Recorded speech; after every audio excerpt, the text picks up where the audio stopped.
Hey everyone, this is Ali Advekili. I'm an attorney with Foley and Lardner, and I'm also here with my colleague Shavi Khan, who's an IP partner in our Boston office.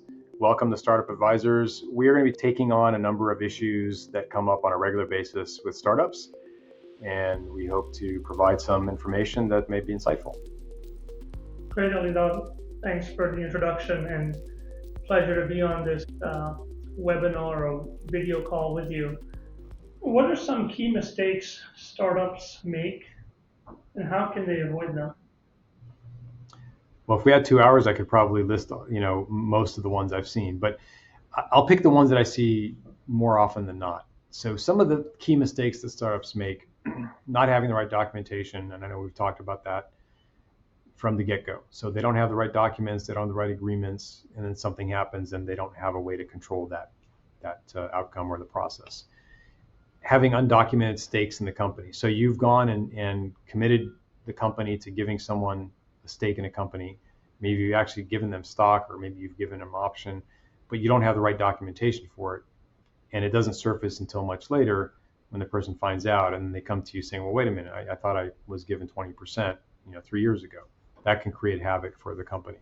Not managing the cap table, which is very, same theme. It's not understanding who owns the company at any given moment in time. Failing to have proper corporate authorization. So if the company is doing certain things, you need to have the right authorization in place. Some decisions need to be made by the board. Some decisions need to be made by the stockholders. And if you don't have good documentation to basically support those decisions, that they were made in compliance with whether it's the corporate law or the governing documents, then you have some uncomfortable discussions with investors when they start asking, well, where's the authority for this, or where's the support for that? Not having clean and current corporate records is important. So if you haven't updated your records are in shambles, you don't have the right documents, you don't have signed documents, dated documents, all of that can create problems for the company later on. I would say one of the biggest ones is not getting your attorney involved early on in the process.